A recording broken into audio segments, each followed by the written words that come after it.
Selamat pagi sahabat Petra yang terkasih di dalam Kristus. Sudahkah para sahabat mengasihi orang lain hari ini?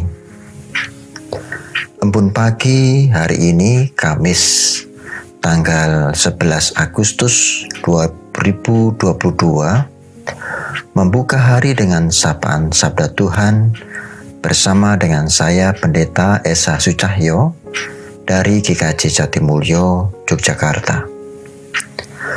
Adapun tema embun pagi saat ini adalah Babel diperkenalkan dan dihancurkan. Berdasar dari bacaan suci Kitab Wahyu pasal 14 ayat 8. Sahabat Petra yang terkasih, sebelum kita menghayati lebih dalam firman ini, mari kita berdoa. Bapa yang kudus dan setia, kami mengucap syukur penyertaan-Mu bersama dengan kami pada saat ini. Khususnya pagi ini kami bisa bangun pagi dan menghirup udara segar. Semuanya karena kasih-Mu. Dan kami akan memulai hari dengan merenungkan firman Tuhan. Dan kiranya sabda-Mu itu dinyatakan tak hanya dalam telinga, namun sungguh nyata dalam kehidupan kami, memampukan kami memiliki semangat hidup yang senantiasa dituntun oleh Roh Kudus, sehingga kami dimampukan hidup berdasar dengan keinginan Tuhan. Bersabdalah, ya Bapa, kami ingin mendengar. Demi nama kudus Tuhan Yesus Kristus pengantara kami berdoa dan kami mengucap syukur. Amin. Sahabat Petra yang terkasih, akan saya bacakan Kitab Wahyu pasal 14 ayat 8 yang demikian. Dan seorang malaikat lain, malaikat kedua, menyusul dia dan berkata, Sudah rubuh Babel, kota besar itu, yang telah memabukkan segala bangsa dengan anggur hawa nafsu cabulnya. Amin. Berbahagia setiap orang yang mendengarkan firman Tuhan dan menghayati. Haleluya. Sahabat Petra yang terkasih, mungkin kita bertanya, Babel masih adakah? Bukankah kota Babel sudah tidak ada lagi saat ini? Bukankah kota itu telah tiada beratus tahun silam? Sahabatku, kita perlu mengenal Babel. Yang dimaksud dengan Babel, si kota besar itu bukanlah nama kota lagi atau bangunan kota secara fisik, melainkan suatu sistem kemanusiaan yang tidak tunduk menyembah Allah. Saya ulang ya. Babel yang dimaksud adalah suatu sistem kemanusiaan yang tidak tunduk menyembah Allah. Dan karakter itulah Babel, kota Babel pada masa silam. Mereka memiliki kesukaan mengumbar apa yang menjadi keinginan mereka. Mereka mengabaikan kepentingan sosial. Yang penting adalah aku mau ini, aku mau itu yang harus terjadi. Mengumbar kepentingan mereka, bahkan hawa nafsu mereka.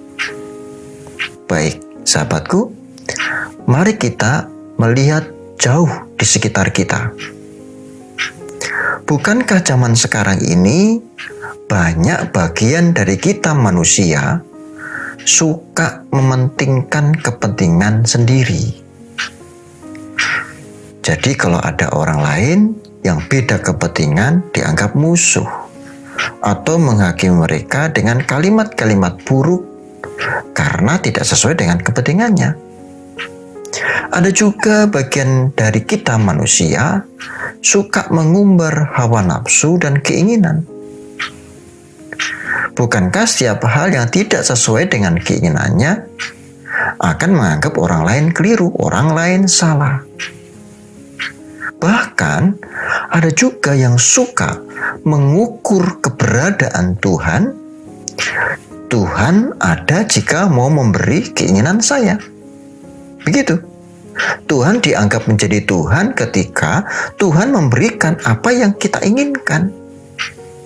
Hati-hati, kesukaan mengukur keberadaan Tuhan dengan cara ini, itu adalah Babel.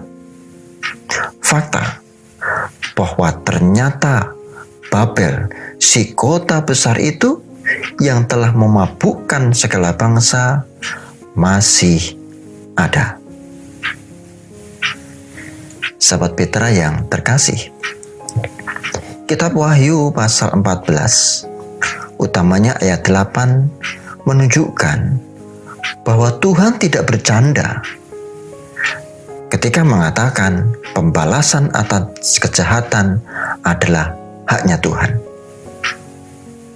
Babel memang kota besar, tetapi jahat, tidak tunduk kepada Tuhan. Maka malaikat kedua dalam Wahyu itu, ayat 8, menyuarakan, sudah rubuh, saudaraku, sudah rubuh Babel, kota besar itu, yang telah memabukkan segala bangsa dengan anggur hawa nafsunya. Sahabatku, kehancuran Babel tak terbantahkan.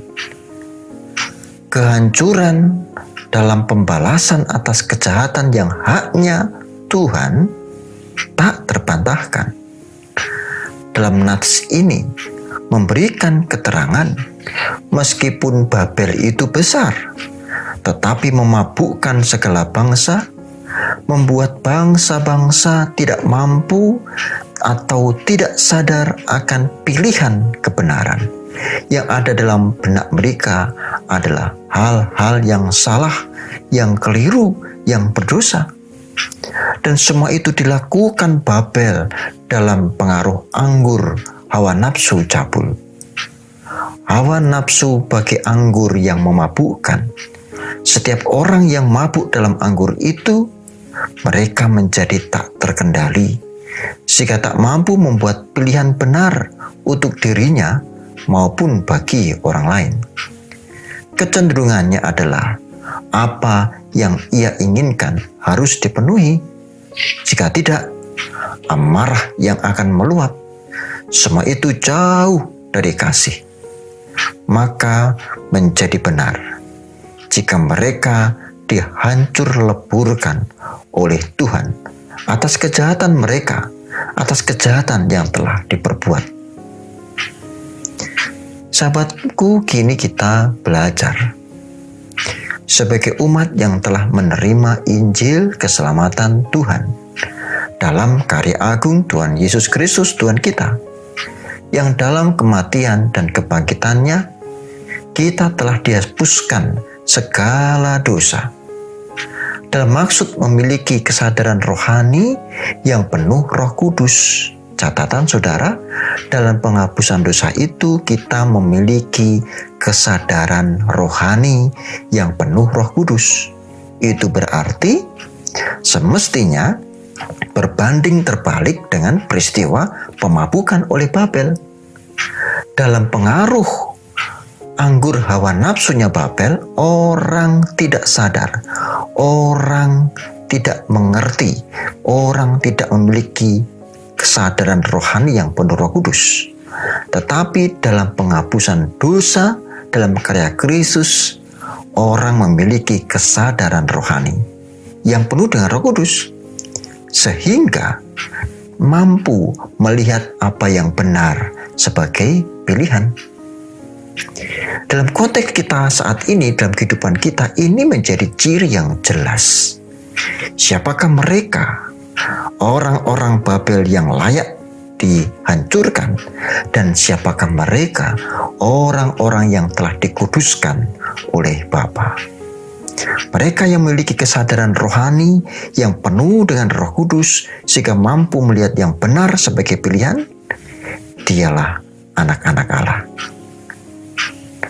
Sahabatku, sebagai umat yang diselamatkan, kita tidak berada dalam sistem kemanusiaan yang tidak menyembah Allah, bukan?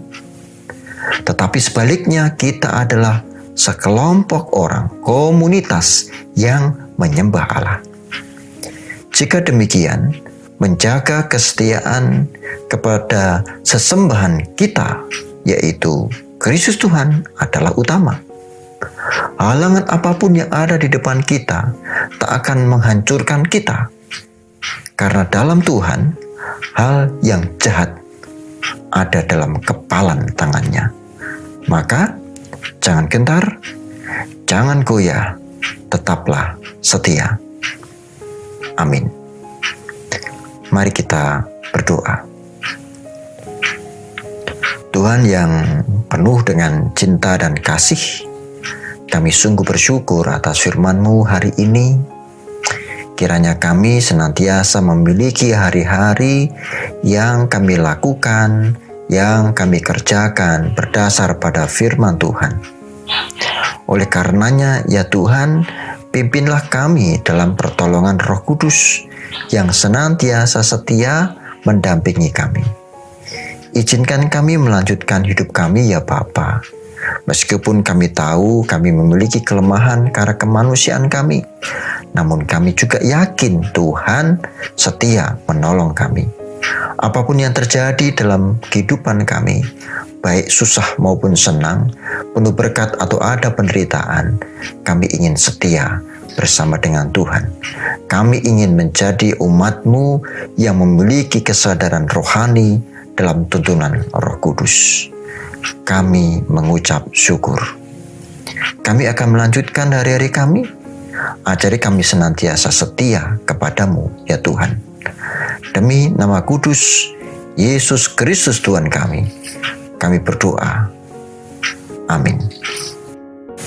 Demikian sahabat Petra yang terkasih dalam Kristus, kiranya hikmat dan kasih Tuhan senantiasa terasa dalam setiap langkah nyata hidup kita. Saya Pendeta Esa Sucahyo dari GKJ Jatimulyo mohon diri. Sahabat Petra, selamat mengasihi orang lain hari ini. Tuhan Yesus memberkati.